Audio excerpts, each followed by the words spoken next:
10 p.m. or 11 p.m. Eastern Daylight Time. This watch includes the following counties in Illinois: Boone, Cook, DeKalb, DuPage, Ford, Grundy, Iroquois, Kane, Kankakee, Kendall, LaSalle, Lake, Lee, Livingston, McHenry, Ogle, Will, and Winnebago, and the following counties in Indiana: Benton, Jasper, Lake, Newton, and Porter, and the following: Winthrop Harbor to Wilmette Harbor, Illinois; Wilmette Harbor to Northerly Island, Illinois; Northerly Island to Calumet Harbor, Illinois; Calumet Harbor, Illinois to Gary, Indiana; Gary to Burns Harbor, Indiana; and Burns Harbor to Michigan City, Indiana, and the following counties in Wisconsin: Greene, Kenosha, Rock, and Walworth.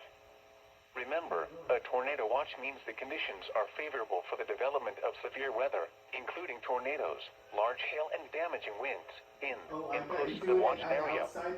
While severe weather may not be imminent, persons should remain alert for rapidly changing weather conditions and listen for later statements and possible warnings.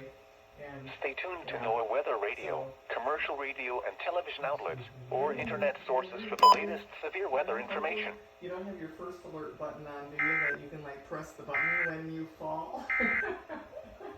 This is NOAA's